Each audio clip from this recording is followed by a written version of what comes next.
Lahat tayo pupwedeng ma-discourage, mawalan ng lakas ng loob. Lalong-lalo na when life is hard, when times are tough. Kapag hindi lang isa kundi sunod-sunod ang ating problemang hinaharap. School is difficult, when health is failing, when loved one is hurting, future is uncertain, best friend is leaving or dying, we can easily feel discouraged. Pag ganun, para tayong ninanakawan ng pag-asa, ng kaligayahan, ng pananampalataya, at kahit buhay natin, pwedeng nakawin ng discouragement.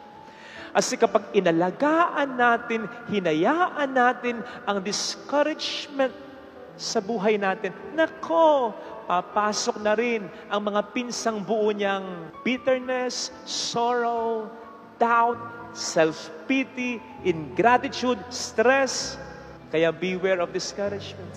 Kasi kaya nitong tibagin kahit ng pinakamayaman, pinakamagaling, pinakamalakas, pinakamatalino, pinakamadiskarte sa atin. That is why, ang sabi ni St. Paul sa 1 Corinthians 5:11, encourage one another, build up one another, lalong-lalo na kung alam mong kailangan ng tao. Hindi yung kailangan na ng tao, imbis na encouragement, discouragement ang ibibigay mo. Hindi ba kayo nagtataka? Minsan may mga komentong ganito, napagalitan lang eka, naghurumentado na. Napagalitan lang eka, naglayas na. Napakagalitan lang eka, nagpakamatay na. Para sa'yo ganun kasimple.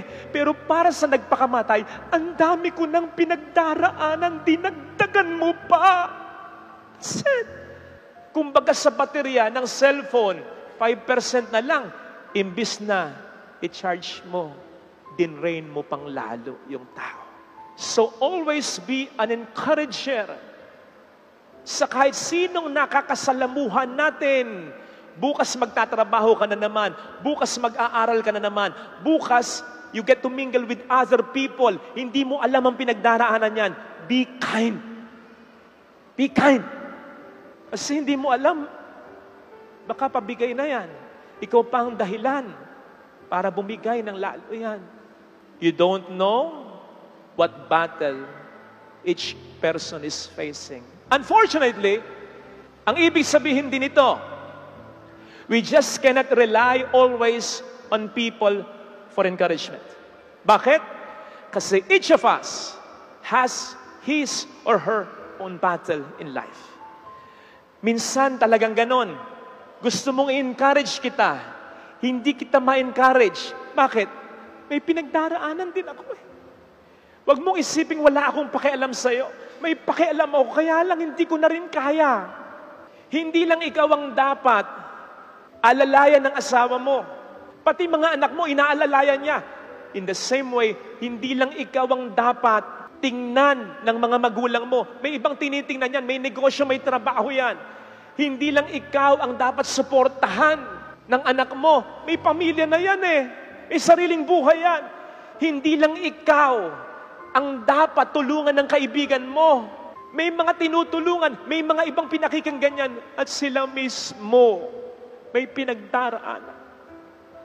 Kaya, unfortunately, we just cannot always rely on people for encouragement, pero huwag kang mag-alala.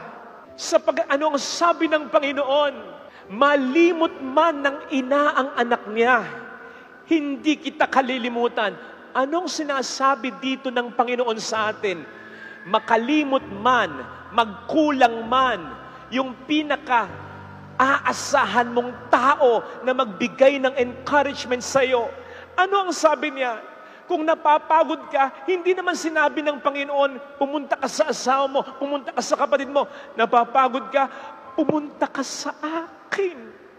Ako ang bahala sa iyo. Wait for that perfect time na bigla mo na lang tatawanan yung mga problema sa nakaraan. Na bigla mo na lang maiisip na ipapaalala sa iyo ng Diyos. Tumumpad ako sa pangako ko. Hindi kita pinabayaan.